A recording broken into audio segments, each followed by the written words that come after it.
दोस्तों Vanshika online classes में आपका स्वागत है। हम देखेंगे 6 अगस्त में सेकंड शिफ्ट के जो प्रश्न आए थे, कौन कौन से आए थे वो प्रश्न हम देखेंगे। तो 2020 में नोबेल प्राइज़ जो है भौतिकी का मिला है रोजर पेनरोज को, रेनहार्ड गेंजेल को और एंड्रयू गेज को।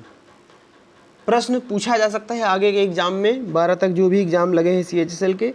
अर्थशास्त्र का भी पूछा गया था, रसायन का पूछा जा सकता है। नोबेल प्राइज रसायन का मिला है जीनोम एडिटिंग नई पद्धति खोजने के लिए मिला है इमैनुएल चार्पियर और जेनिफर ए डोडना को। तो इसे नोट कर लें, याद कर लें। लाइन, दूसरा प्रश्न था लाइन ऑफ एक्चुअल कंट्रोल किन दो देशों के बीच है। तो लैक जो है लाइन ऑफ एक्चुअल कंट्रोल ये भारत और चीन के बीच है, ठीक है।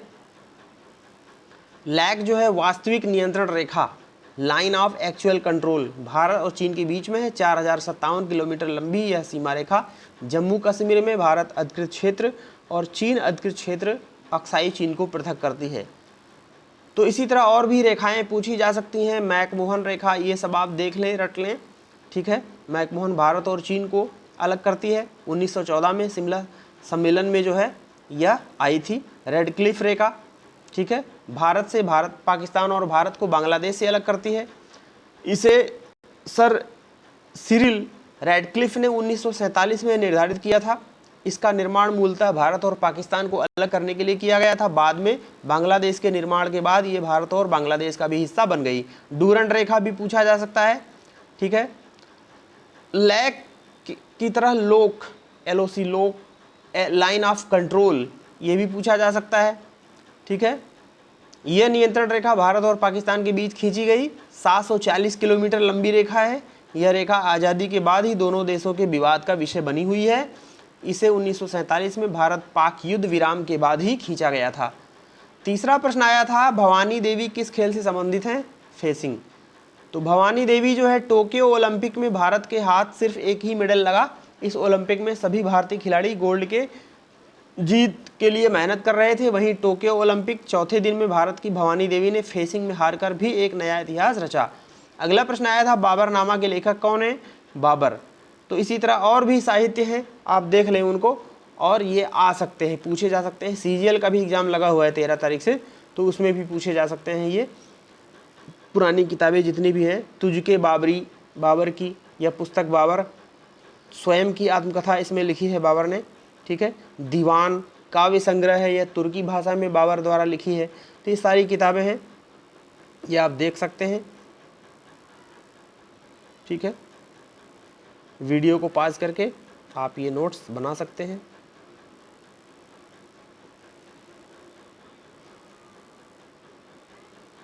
अगला प्रश्न पूछा गया था भारत का नेशनल इनकम जो है कितना है, पर कैपिटा इनकम कितना है 2018-19 के हिसाब से। तो यह 1,26,406 रुपये, ठीक है। प्रति व्यक्ति आय अगर प्रति माह के हिसाब से तो ये 10,534 रुपये आएगा। अनुच्छेद 24 किससे संबंधित है। अनुच्छेद 24 जो है छोटे बच्चों से संबंधित है, ठीक है। 14 वर्ष से कम आयु के जो बच्चे किसी कारखाने या खान में काम करने के लिए जो है नहीं जा सकते, नियोजित नहीं किया जाएगा उन्हें, या किसी अन्य परिसंकट में नियोजन में नहीं लगाया जाएगा। ऐसे भी प्रश्न आ सकते हैं संविधान सभा की पहली बैठक कब हुई। 9 दिसंबर 1946 को हुई संविधान सभा की पहली बैठक। कॉन्स्टिट्यूशनल हॉल, ट्यूशन हॉल, अब संसद भवन के केंद्रीय कक्ष के नाम से जाना जाता है, में हुई। श्री सच्चिदानंद सिन्हा संविधान सभा के अस्थायी अध्यक्ष निर्वाचित किए गए। डॉक्टर राजेंद्र प्रसाद बाद में संविधान सभा के स्थायी सदस्य बने। तो ये सारे प्रश्न पूछे जा सकते हैं CGL में भी, CHSL में भी, ठीक है। भारतीय संविधान में कुल 11 सत्र आयोजित किए गए, जिनकी कुल अवधि थी 165 दिन, ठीक है। संविधान सभा के 11वें सत्र के अंतिम दिन 26 नवंबर 1950 को भारत का संविधान अपनाया गया, ठीक है। ये सारे फैक्ट जो है आप नोट कर लें और याद कर लें, ये सब पूछे जा सकते हैं कहीं ना कहीं, ठीक है। 26 जनवरी 1950 से संविधान हमारा प्रभावी हुआ। आंध्र प्रदेश राज्य का गठन किस वर्ष किया गया। 1953 में किया गया। एग्जाम में ये पूछे जा रहे हैं राज्यों के गठन के वर्ष, तो सारे राज्य के गठन के वर्ष आप याद कर लें, जरूर पूछे जा सकते हैं। 1 अक्टूबर 1953 को आंध्र प्रदेश भाषाई आधार पर गठित होने वाला देश का पहला राज्य बना था। ये भी प्रश्न आ सकता है, ठीक है, भाषाई आधार पर गठित होने वाला पहला राज्य, ठीक है। तेलंगाना की स्थापना कब हुई? 2 जून 2014 को हुई। ये भी पूछा जा सकता है। तेलंगाना की राजधानी हैदराबाद है, ठीक है। 1 नवंबर 1956 तेलंगाना का आंध्र स्टेट में विलय कर दिया गया, जिसे आंध्र प्रदेश के गठन के लिए मद्रास स्टेट से अलग किया गया था। 1969 तेलंगाना को पृथक राज्य का दर्जा दिलाने के लिए एक आंदोलन शुरू हुआ था, जय तेलंगाना आंदोलन। ये प्रश्न पूछा जा सकता है, मतदाता दिवस कब मनाया जाता है? 25 जनवरी को। संविधान की प्रथम बैठक के अध्यक्ष कौन थे? सच्चिदानंद सिन्हा अस्थायी अध्यक्ष थे। भारत सरकार का लेखांकन का कार्य कौन करता है? महालेखाकार। कारगिल दिवस का गठन कब हुआ? 26 जुलाई। बहुत इंपॉर्टेंट प्रश्न है। भारत सरकार का प्रथम विधिक सलाहकार कौन होता है? ये सब आने वाले प्रश्न हैं जो आ सकते हैं, आए नहीं थे, ठीक है। ये सारे फैक्ट आप नोट कर लें। ये सब CGL के एग्ज़ाम में, CHSL के एग्ज़ाम में ये सब आ सकता है। सब पॉलिटी के प्रश्न हैं जो मैंने आपको दिया, कलेक्शन किया, जो मुझे लगा कि ये इम्पॉर्टेंट हैं, ये पूछे जा सकते हैं, आ सकते हैं, ठीक है। तो हम बात करेंगे जो प्रश्न आए हुए हैं, ये हमने साथ में डाल दिया है कि ये प्रश्न आ सकते हैं। बंगाल के पहले गवर्नर कौन थे? ये सारी चीज़ें याद कर लीजिए, ठीक है। राष्ट्रपति किस अनुच्छेद के द्वारा दोनों सदनों की संयुक्त बैठक बुलाता है? अनुच्छेद 108। भारतीय संविधान का सबसे बड़ा स्रोत क्या है? 1935 का भारत शासन अधिनियम, ठीक है। विधि दिवस कब मनाया जाता है? 26 नवंबर को। प्रथम बार राष्ट्रीय ध्वज कब फहराया गया? 26 जनवरी 1950 को। कांग्रेस के किस अधिवेशन में पूर्ण स्वराज की घोषणा हुई? लाहौर 1929। मतदाता की आयु 21 वर्ष से घटाकर 18 वर्ष किस संविधान संशोधन के द्वारा हुई? 61वें संविधान संशोधन 1989 में, ठीक है। राष्ट्रीय ध्वज की डिजाइन किसने तैयार की थी? पिंगली वेंकैया ने। आधुनिक भारत का मनु किसे कहा जाता है? डॉक्टर भीमराव अम्बेडकर को। तो ये सारे फैक्ट याद कर लें, आपसे निवेदन है। बहुत है पॉलिटी के फैक्ट, काफ़ी संग्रह हो गया है। अब आते हैं 7वां प्रश्न जो आपका आया था सेकंड शिफ्ट में। मरियम किसकी पत्नी थी? अकबर की। अकबर की तीसरी पत्नी और उनके 3 प्रमुख मलिकाओं में से एक थी। अकबर की पहली पत्नी रुकैया बेगम निसंतान थी और उनकी दूसरी पत्नी सलीमा सुल्तान उसके सबसे भरोसेमंद सिपह सालार बैरम खान की विधवा थी। शहजादे के पैदा होने के बाद जोधा बेगम को मरियम उज जमानी बेगम साहिबा का खिताब दिया गया। फिल्म के क्षेत्र में पद्मश्री किसे मिला? ये याद कर लें आप।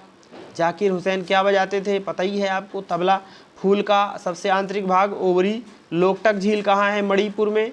झील सब याद कर लें। प्रसिद्ध मंदिर याद कर लें, कहाँ पे है, सब पूछे जा सकते हैं। दिसंबर 2020 तक BCCI के अध्यक्ष कौन थे? 39वें जो है अध्यक्ष थे सौरभ गांगुली। लोकसभा में कार्य करने की अवधि 5 वर्ष। बल का आयामी सूत्र क्या होता है? तो ये आयामी सूत्र आपने पढ़ा होगा इंटर में, ठीक है। बल बराबर होता है F बराबर ma। तो m जो है द्रव्यमान है, उसका जो है सिंबल m होता है, ठीक है, कैपिटल M, ठीक है। और l जो है ये डिस्टेंस को बताता है, l डिस्टेंस को बताता है। तो कैसे निकालेंगे?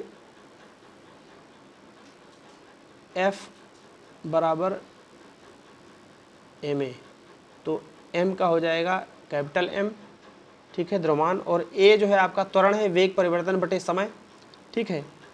तो ये आपका समय जो है मात्रक क्या होता है त्वरण का,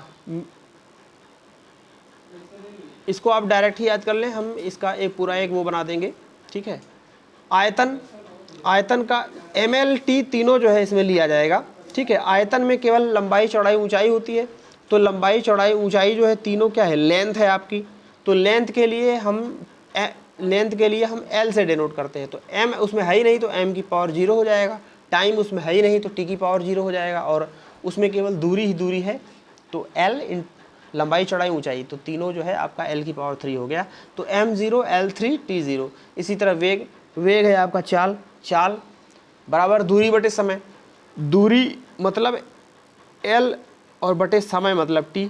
तो m है ही नहीं तो m0 हो गया और L के ऊपर 1 हो गया और t जो है आपका ऊपर आएगा तो t-1 हो गया, ठीक है।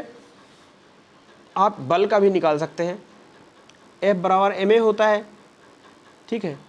तो अब थोड़ा सा जगह यहाँ कम है, m का जो है m हो जाएगा, ठीक है। और a जो है आपका त्वरण है, मीटर पर सेकंड स्क्वायर, तो मीटर के लिए l हो गया, और प्रति जो सेकंड स्क्वायर है तो सेकंड के लिए t हो गया। जब ऊपर आएगा तो -t⁻⁻2 हो जाएगा, ठीक है। और इंग्लिश में कुछ प्रश्न आए थे, देख लीजिए। Idiom hard nut to crack, ठीक है। वन वर्ड शायद डोरमेंट का आया था।